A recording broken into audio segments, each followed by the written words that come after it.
আসসালামু আলাইকুম। আজকে আমি আপনাদের সাথে শেয়ার করব ইলিশ মাছের মাথা দিয়ে পুঁইশাক ভাজির রেসিপি। তো এর জন্য একটি কড়াইতে প্রথমেই নিয়ে নিচ্ছি ২টি পেঁয়াজ কুচি, তারপর দিয়ে দিচ্ছি পরিমাণ মতো তেল। কিছুক্ষণ নেড়ে চেড়ে হালকা বাদামি কালার করে ভেজে নিয়ে দিয়ে দিচ্ছি স্বাদমতো লবণ।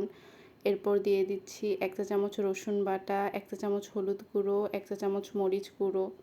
মশলাটা যেন পুড়ে না যায় সেজন্য দিয়ে দিচ্ছি সামান্য পরিমাণে পানি। এরপর সব কিছু ভালোভাবে নেড়ে চেড়ে মিশিয়ে কিছুক্ষণ কষিয়ে নিব। তারপর দিয়ে দিব ৩টি কাঁচামরিচ ফালি। মশলাটাকে ভালোভাবে কষানো হয়ে গেলে তারপর দিয়ে দিব একটি ইলিশ মাছের মাথা।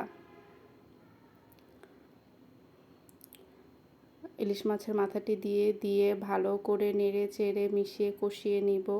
কষানো হয়ে গেলে মাথাটা সিদ্ধ হয়ে যাবে এবং এরকমভাবে মাথাটাকে ভেঙে মিশিয়ে নিব।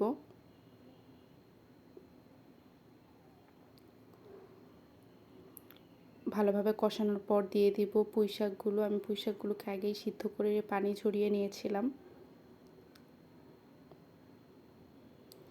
পুঁইশাকগুলো দিয়ে ভালো করে নেড়ে চেড়ে মিশিয়ে কষিয়ে নিব মাছের সাথে।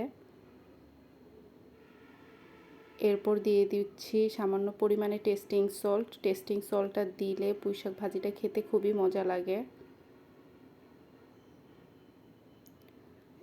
এভাবে করে পুঁইশাকগুলোকে সুন্দরভাবে ভেজে নিতে হবে। যখন নেড়ে চেড়ে ভাজতে তেল উঠে আসবে তখনই বুঝতে হবে যে পুঁইশাকটা সুন্দর মতো ভাজা হয়ে গেছে।